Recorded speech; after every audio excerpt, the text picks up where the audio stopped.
നീണ്ട കാലത്തെ ചൂട് സമയത്തിന് ശേഷം നല്ലൊരു മഴ വരാൻ പോവാണ്. കൂട്ടുകാരുടെ വീട്ടിൽ ചായ കുടിച്ച് ഞങ്ങൾ നേരെ പുഴയിലേക്ക് പോകാൻ പോവാൻ. പുഴയിലെ ക്ലൈമറ്റ് നല്ല രസമായിരിക്കും. മരങ്ങൾ വീണതിന് മുമ്പ് ഞങ്ങൾക്ക് പുഴയിൽ എത്തിച്ചേരണം. അതുകൊണ്ട് ഇപ്പൊ തന്നെ പോട്ടെ. ഞാൻ പാപ്പ പോയിട്ട് വരാട്ടാ.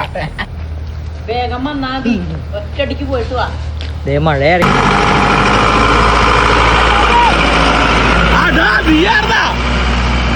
പോരെ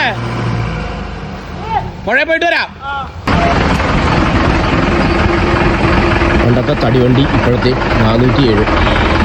ഇന്നലെ സത്യം പറഞ്ഞ മനസ്സുകൊണ്ട് ആഗ്രഹിച്ചോളൂ നല്ലൊരു മഴയൊക്കെ പെയ്യാനായിട്ട്. ഞാനും കുഞ്ഞുകൂടിയാണ് പോണേ. ഇനി അല്പം റിസ്ക് ആയിട്ടുള്ളൊരു പോക്കറാണ്. കാറ്റ് ഭീഷണിക്ക് മുമ്പ് ഞങ്ങൾ ഈ കാട് കഴിയണം. എങ്കിലാണ് ഞങ്ങൾക്ക് പുഴയിൽ ചെന്ന് സേഫായിട്ട് നിൽക്കാൻ പറ്റുള്ളൂ. പുഴയിൽ ചെന്ന് കഴിഞ്ഞാൽ നമ്മൾ സേഫാ. വട്ടയൊക്കെ പിടിയെന്ന് പറയും. വട്ടയ്ക്ക് അധികം ശക്തിയില്ല. അത് എൻ്റെ അമ്മേ ഇടി വെട്ടുണ്ട് കുടു. നമുക്കിതിരി മറ്റേ സാധനം പറഞ്ഞിട്ട് വേഗം പോവാം. അതുണ്ടാകും കേട്ടോ. കുറുന്തോട്ടിയാണ് ഞാൻ ഉദ്ദേശിച്ചത്. തലയിലൊക്കെ മുട്ട അടിച്ച കാരണം കുറുന്തോട്ടി ഇപ്പം ഇട്ട് കഴിഞ്ഞാൽ നല്ലതായിരിക്കും. കുറുന്തോട്ടി ഇല്ലാന്ന് വേണം നോക്കാം നമുക്ക്. ഇവിടെ ഉണ്ടാവാറ് കുറുന്തോട്ടി. ഇത് തന്നെ സാധനം. ഈ സാധനം നമുക്ക് കുറച്ച് കുഞ്ഞു തലയല്ലേ, നല്ല കൂളിംഗ് ആയിരിക്കും. ഉറക്കമൊക്കെ സുഖമാവും. അങ്ങനെയുള്ള ഒരുപാട് ഗുണങ്ങൾ ശരിക്കും പറഞ്ഞാൽ ഈ സാധനത്തിനുണ്ട്.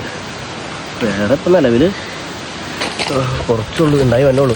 ഇവിടെ ഈ മഴക്കാലം അങ്ങോട്ട് തുടങ്ങി കഴിഞ്ഞ് കഴിഞ്ഞാൽ പിന്നെ ഒരുപാട് കുണ്ടോട്ടിയായിരിക്കും. കുടു വാ നടക്കാം. കാടിൻ്റെ ഒത്ത കേട്ടാ. പുഴയിൽ കാറ്റ് വരുമ്പോൾ എന്ത് രസമാണെന്നറിയാം. വെള്ളത്തിലിങ്ങനെ തട്ടിത്തടഞ്ഞിങ്ങനെ പോണാണ്.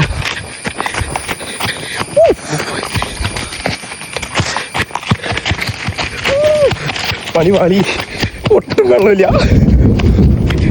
ഗേസ് പുഴയിൽ ഒരു തുള്ളി വെള്ളമില്ല.